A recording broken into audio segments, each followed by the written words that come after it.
وإما لا تحقق له إن تعلق قوله بوجه بالنفي فالمراد من المعدوم مطلق المعدوم وإن تعلق بالمنفي فالمراد منه المعدوم المطلق والأول أشمل لاشتماله المعدوم المطلق والمعدوم الخارجي والذهني وأوفق بقسيمه فإن ظاهره يدل على مطلق الوجود موجود والثاني أبعد عن تداخل الأقسام لتعاكس الموجود والمعدوم بحسب الذهن والخارجي وأنسب بتقسيم قسيمه فإن المعتبر في موارد التقاسيم الشيء المطلق ولا لا مطلق الشيء لا يقال صبر کرو.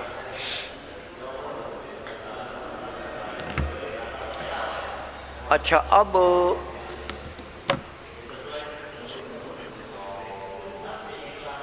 اب یہ انہوں نے قاضی عادل رحمۃ اللہ تعالی علیہ نے معلوم کی تقسیم کر دی کہ معلوم کو دیکھیں گے کہ اما لا تحقق له بوجہ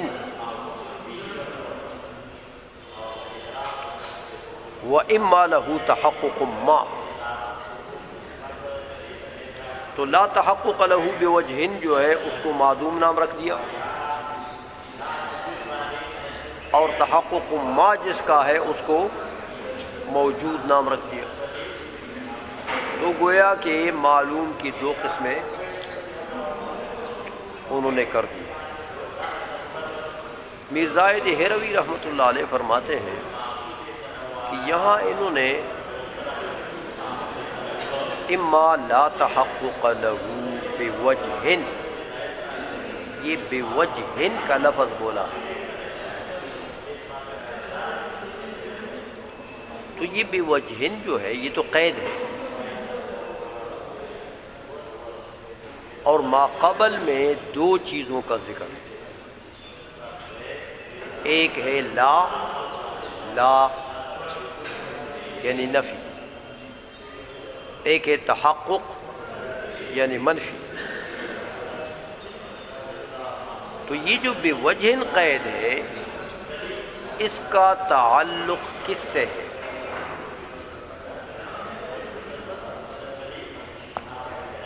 نفی سے ہے کہ منفی سے؟ اگر اس کا تعلق نفی سے بنایا جائے تو پھر مآل اور انجام کیا ہوگا؟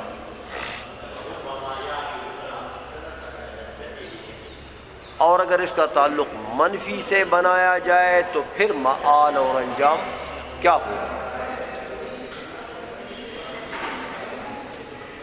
یہ دو صورتیں میر زاہد ہروی رحمۃ اللہ علیہ آپ کو بتانا چاہتے ہیں کہ میاں دیکھو یہ جو بوجہ ہے اس کا تعلق لا سے بھی ہو سکتا ہے نفی سے,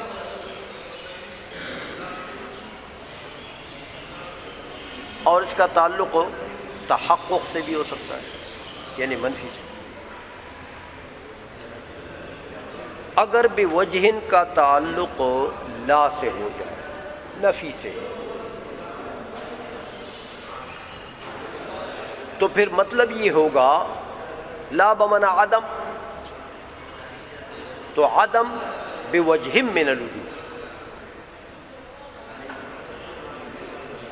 سمجھ آئیے؟ تو اگر نفی سے ہو جائے تو اس کا معنی کیا ہوگا کہ جس کے اندر عدم تحقق بوجہ من الوجوہ ہو, عدم بوجہ من الوجوہ ہو, تحقق کا عدم بوجہ من الوجوہ ہو تو میاں اس کو معدوم کہیں. جس کے اندر عدم بوجہ من الوجوہ ہو, تحقق کا عدم, تو عدم کیا ہو بوجہ من الوجوہ, تو اس کو کیا کہیں گے؟ معدوم. سمجھ آ گئی ہے؟ اچھا میاں تو جس کے اندر عدم ہو بوجہ من الوجوہ, تو دیکھو ایک وجہ سے اگر عدم پایا گیا تو عدم بوجہ من الوجوہ تو متحقق ہو گیا نا، تو اس کو تم معدوم کو کہتے ہو، تو یہ کون سا معدوم ہو گیا؟ مطلق المعدوم، کہ جس کا تحقق ایک فرد کے تحقق سے ہو اس کو کیا کہتے ہیں؟ مطلق الشیء، سمجھے ہو؟ یہ ہو گیا مطلق المعدوم۔ اچھا، تو یہ تو انجام اس کا نکلے گا کہ عدم سے تعلق ہو جائے تو یہ بن جائے گا مطلق المعدوم۔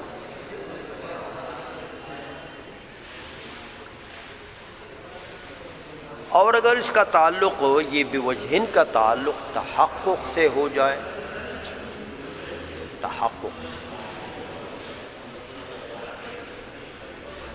تو پھر معنی کیا ہوگا کہ جس میں عدم تحقق، تحقق کا عدم، لیکن کون سا تحقق؟ تحقق بوجہن کا عدم ہو، تحقق بوجہ من الوجوہ،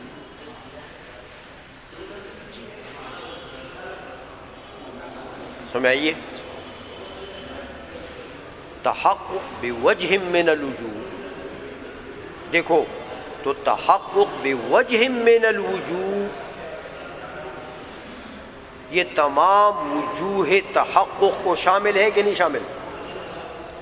کیونکہ یہ نکرہ ہے، تحقق بوجہ من الوجوہ یہ نکرہ ہے اور لا کے نیچے داخل ہو گیا، عدم کے نیچے داخل ہو گیا، تو نکرہ تحت نفی آ جائے تو عام نہیں ہوتا، تو تحقق بوجہ من الوجوہ کا عدم، تو یہ کون سا عدم ہو گیا میاں؟ تحقق بوجہ من الوجوہ، کسی تو تحقق بوجہ من الوجوہ میں تو کوئی تحقق کی کوئی وجہ باہر رہ گئی، اس پر عدم داخل کرو۔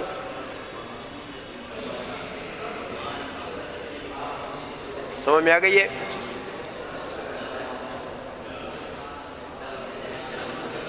تو یہ کون سا عدم ہو گیا؟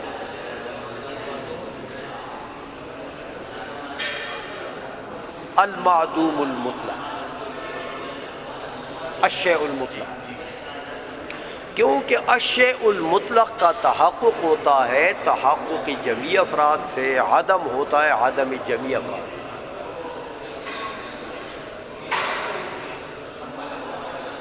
سمجھ میں آ گئی ہے؟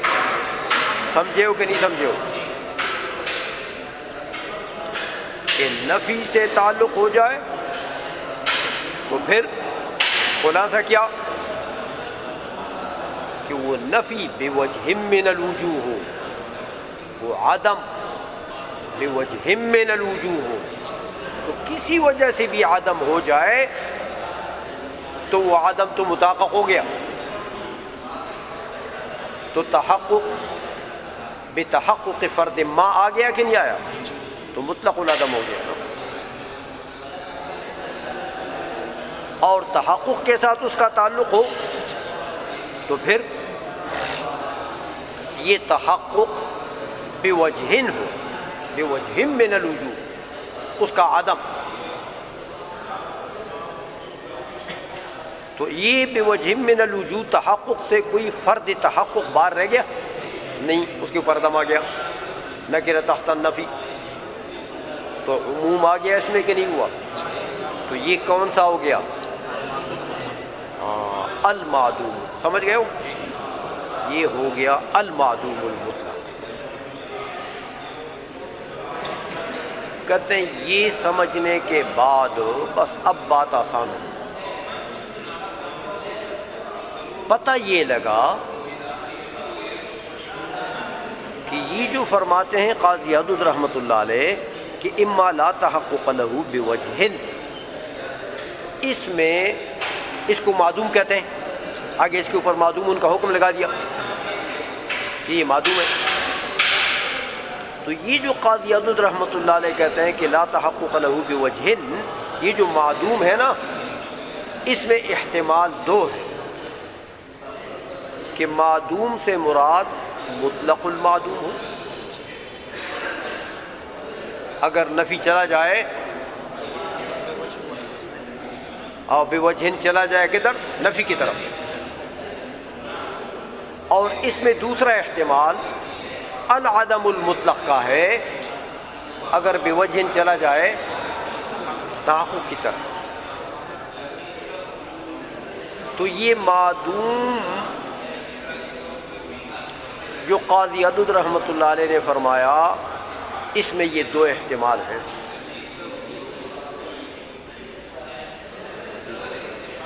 کہ اس سے مراد مطلق المعدوم یا المعدوم المطلق۔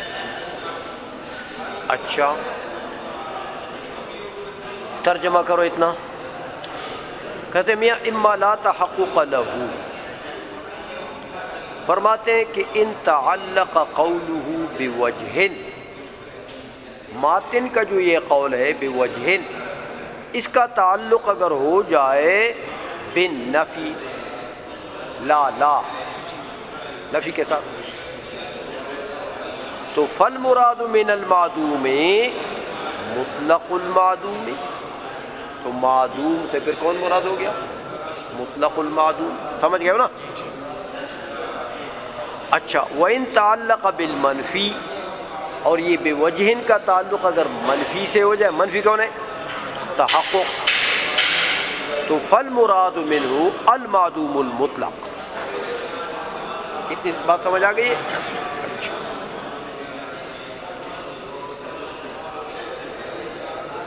اب فرماتے ہیں میاں چلو ٹھیک ہے، معدوم میں دو احتمال ہو گئے، لیکن یار یہاں پر یہ معدوم مد مقابل ہے کس کا؟ موجود کا۔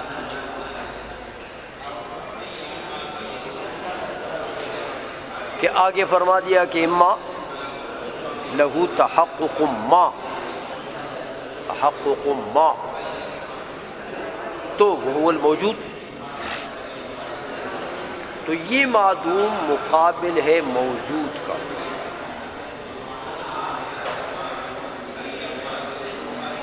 پھر آگے موجود کی تقسیم ہو رہی ہے دو قسموں کی طرف۔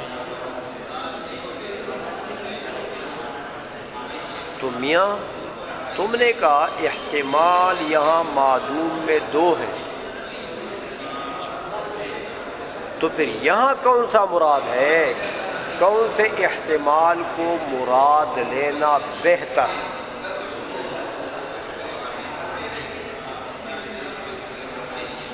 کتاب میں مطلق المعدوم لینا بہتر ہے کہ المعدوم المطلق لینا بہتر ہے؟ تم نے تو ہمیں شک میں ڈال دیا نا میاں کہ یہ بھی احتمال ہے یہ بھی ہے، تو اب ہم کدھر جائیں؟ ایک مولوی نے کہا یہ بدعت ہے جنازے کے بعد دعا کرنا، ایک نے کہا نہیں یہ سنت ہے، اب ہم کدھر جائیں؟ عوام کو تو حیران کر دیا نا۔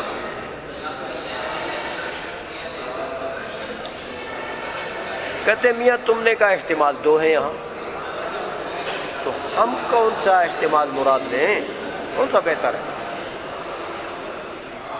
فرماتے ہیں یار من بعض الوجوہ،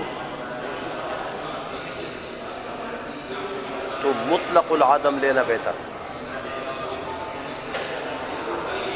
لیکن من بعض الوجوہ الاخر المعدوم المطلق لینا بہتر۔ تو میں آپ کو وجوہ ترجیح ہر ایک کی بتاتا ہوں، باقی پھر مرضی آپ کی۔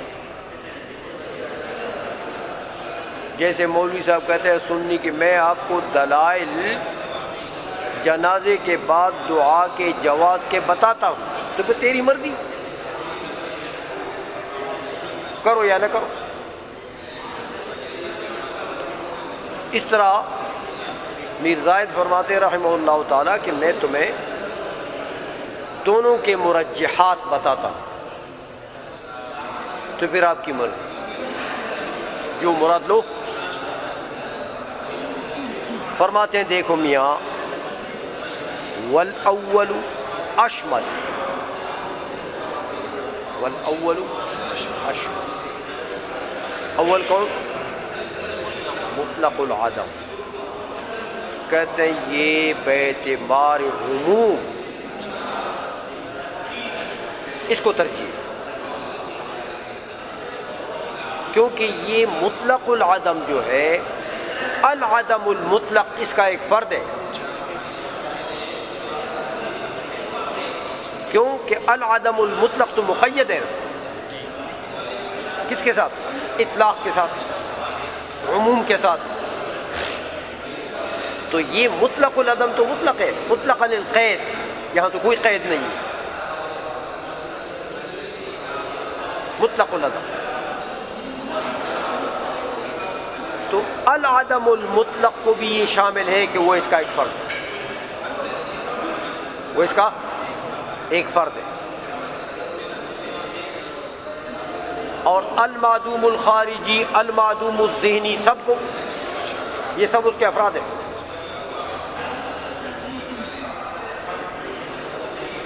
تو باعتبار شمول اور عموم تو میاں مطلق العدم کو ترجیح، مطلق العدم کو ترجیح، ایک وجہ ترجیح۔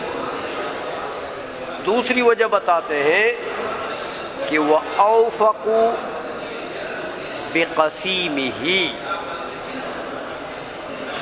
وہ اوفق، دیکھو اس معدوم کا قسیم کون ہے؟ ادھر دیکھو، موجود کے متعلق قاضی عدل رحمۃ اللہ علیہ نے کیا فرمایا کہ اما لہو تحقق ما، تو اس کا تحقق گویا کہ ایک فرد کے تحقق سے ہوگا نا۔ موجود کس کو کہیں گے؟ جس میں تحقق ما، تحقق کا ایک فرد بھی پایا جائے تو بس وہ موجود ہے۔ تو ایک فرد کے تحقق سے کس کا تحقق ہوتا ہے؟ مطلق الوجود کا۔ تو دیکھو وہاں تو موجود سے مراد ہے کون موجود؟ مطلق الموجود، اور یہی ظاہر ہے قاضی عدد کی عبارت سے رحمہ اللہ تعالی۔ تو میاں جہاں اس کے قسیم میں مطلق الموجود مراد ہے، تو یہاں بھی یہ اس کا قسیم ہے نا، تو دونوں قسیمین میں تناسب ہو جائے گا۔ سمجھ آ گئی ہے؟ اس لیے فرمایا کہ وہ اوفق بقسیمہ، زیادہ موافق ہے اپنے قسیم کے ساتھ۔ کیوں میاں؟ کہ فإن ظاہرہ یدل علی مطلق الموجود، دیکھا کہ قاضی عدل کی ظاہری عبارت جو ہے وہ دلالت کر رہی ہے کس پر؟ کہ وہاں مطلق الموجود مراد ہے، کیونکہ انہوں نے کہا کہ وہ موجود وہ کیا ہوگا؟ اما لہو تحقق ما،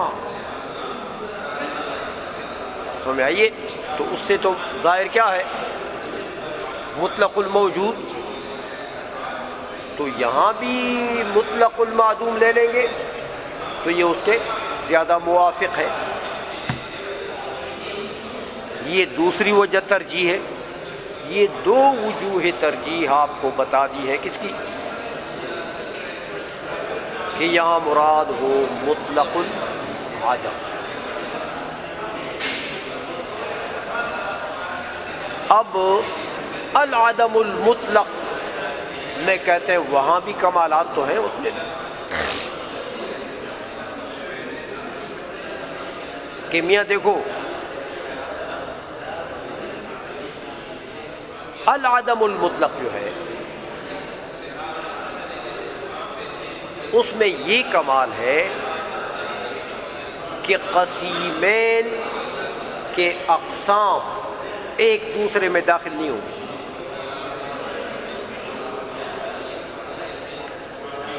العدم المطلق لوگے تو موجود کے اقسام معدوم میں داخل نہیں ہوں گے، معدوم کے اقسام موجود میں داخل نہیں ہوں گے. اور کہتے ہیں یہ کمال مطلق العدم اور مطلق الوجود میں نہیں ہے، کیونکہ ادھر مطلق العدم لیا تو دیکھو مطلق العدم کس کو کہتے ہیں، مطلق المعدوم کس کو کہتے ہیں، جو بوجہ معدوم ہے. تو ہو سکتا ہے وجہ آخر سے موجود ہو، تو ایک وجہ سے معدوم میں داخل تو دوسری وجہ سے موجود میں داخل، کیونکہ الموجود مطلق الموجود کس کو کہا تھا کہ ایک وجہ سے موجود ہو. تو ہو سکتا ہے نا کہ ایک وجہ سے موجود ہو ایک وجہ سے معدوم ہو. تو معدوم کے اقسام چلے جائیں گے کدھر اور موجود کے چلے جائیں گے کدھر. دونوں جگہ اگر مطلق المعدوم اور مطلق الموجود لیتے ہو تو خلط ملط ہو جائے گا، برخلاف اس کے کہ اگر تم مراد لے لو کون سا، المعدوم المطلق، تو المعدوم المطلق کا تحقق کیسے ہوتا ہے، بتحقق جمیع الافراد. تو جب من کل الوجوہ معدوم ہے تو وہ موجود میں داخل ہو سکتا ہے. سمجھ گئے ہو؟ اس لیے کہتے ہیں میاں اس میں یہ کمال ہے کہ تداخل اقسام سے یہ بچائے گا، ایک کے اقسام دوسرے میں داخل نہیں ہوں گے. عائشہ میں کہتے وثانی ابعد عن تداخل الاقسام، کیوں؟ کہتے لتعاکس الموجود والمعدوم بحسب الذہن والخارج، کیونکہ دیکھو ایک موجود بحسب الذہن ہے، من وجہ موجود ذہنی ہے، تو من وجہ آخر موجود خارج معدوم خارجی. ایک وجہ سے معدوم ذہنی ہے تو دوسری وجہ سے موجود خارجی ہے. سمجھ میں آ گئی ہے؟ یا ایک وجہ سے موجود گویا کہ ذہنی ہے تو دوسری وجہ سے معدوم خارجی ہے، تو یہ تو ایک دوسرے میں داخل ہو جائیں گے. سمجھ آ گئی ہے؟ کیونکہ اقسام میں تو وجود خارجی اور وجود ذہنی کے اعتبار سے تعاکس ہے. کتنی چیزیں ایسی ہیں جو من بعض الوجوہ موجود ذہنی ہے تو من بعض الوجوہ معدوم خارجی ہے، تو اب وہ دونوں میں داخل نہیں ہوگا، موجود میں بھی معدوم میں بھی. آئی سمجھ میں کہ نہیں آئی؟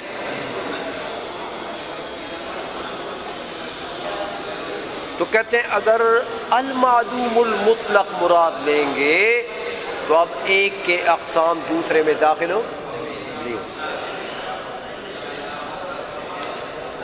ایک وجہ ترجیح ہو گئی کس کی، المعدوم المطلق. دوسری وجہ بتاتے ہیں، کہتے میاں یہ المعدوم المطلق ہے نا، انسب بتقسیم قسیمہ. دیکھو المعدوم المطلق کا جو قسیم ہے کون؟ موجود. یہاں پر المعدوم المطلق لوگ ہیں نا تو یہ زیادہ مناسب ہے کس کا؟ موجود کا. موجود کا اس کے قسیم کا. کیسے زیادہ مناسب ہے؟ کہتے دیکھو آگے موجود کی تقسیم ہو رہی ہے، موجود کی تقسیم ہو رہی ہے،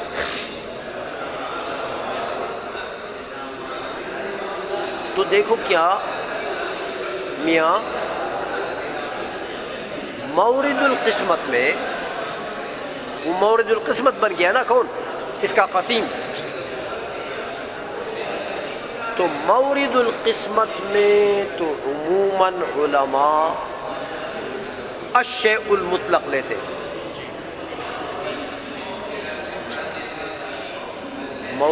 مقسم جو ہوتا ہے نا، اس مقسم کو کس مرتبے میں لیتے ہیں؟ الشیء المطلق کے مرتبے میں لیتے ہیں. تو موجود بھی مقسم بن رہا ہے، تو ظاہر اور متبادر یہ ہے کہ وہ بھی الموجود المطلق ہوگا. تو جب وہ بھی الموجود المطلق ہو تو یہ بھی المعدوم المطلق ہو جائے، تو یہ اس کے زیادہ مناسب ہے. سمجھ گئے ہو؟ اس لیے فرماتے ہیں کہ وہ انسب بتقسیم قسیمہ فإن المعتبر فی موارد التقاسیم الشیء المطلق لا مطلق الشیء. موارد التقاسیم میں الشیء المطلق کا اعتبار ہوتا ہے، مطلق الشیء کا اعتبار نہیں ہوتا. لہذا یہ دو وجوہ ترجیح ہوئے کس کے؟ مطلق العدم معدوم کے، اور دو وجوہ ترجیح ہوئے المعدوم المطلق کے. کہتے یار ہن مرضی تیری، جڑی شے مراد لو تیری مرضی، میں وجہ 10 چھوڑ. سمجھ آ گئی ہے؟ ہن جنازے تو بعد دعا کرنی نہیں کرنی ہے تیری مرضی، میں دلائل 10 چھوڑ. سمجھ آ گئی ہے؟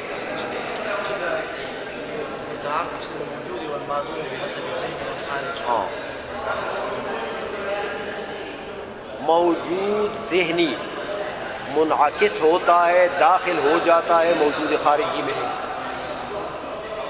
موجود خارجی منعکس ہو جاتا ہے تو داخل ہو جاتا ہے کس میں؟ ذہنی میں، کیونکہ ایک وجہ سے وہ موجود ذہنی، تو دوسری وجہ سے تو یہ اس کا عکس ہے نا اس پہلے والے کا. اس جہت سے کدھر چلا گیا؟